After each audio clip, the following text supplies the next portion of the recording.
कही कन्हैया बिना गोकुल सुन, सीता बिना सुन श्री राम हो।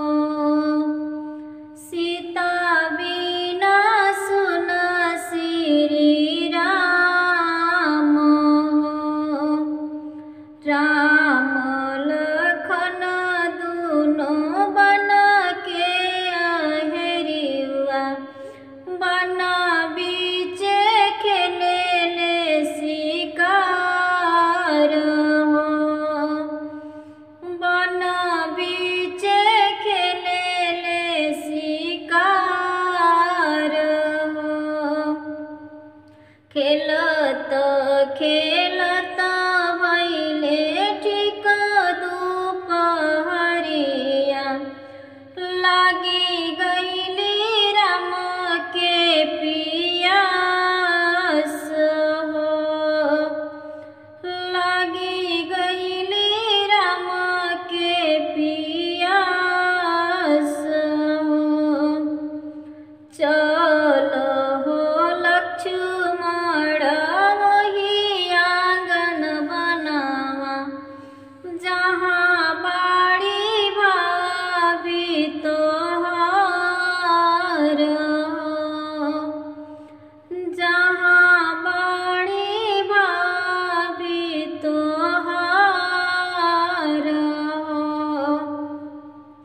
वही आंगन बनावा में दुई गोला लनावा, एके साथे खेले गुल्ली डांड हो। एके साथे खेले गुल्ली डांड हो। झारी झूरी लक्ष्मण जंगे बैठावे, पूछे ले बाबैया जी के नाम हो। पूछे ले बाबैया जी के नाम हो। आजा तो हमें मोर अयोध्या के राजा, चाचा जी के लक्ष्मण नाम हो। चाचा जी के लक्ष्मण नाम हो। अपनी पिता हो जी के नमवा न जानिले, गर्भवे में दिहले बनवास हो। गर्भवे में दिहले बनवास हो।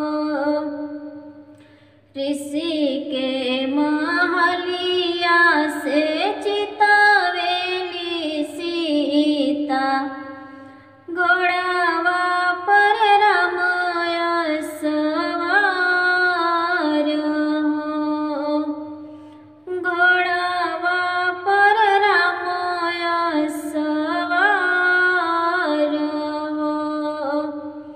काम लेके हम स्वामी आगे जाई, जिनी मोके दिले बनवास हो। जिनी मोके दिले बनवास हो।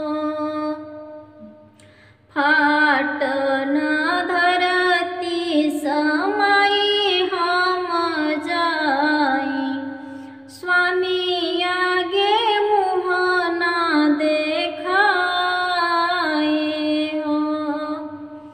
स्वामी आगे मुँह ना देखाए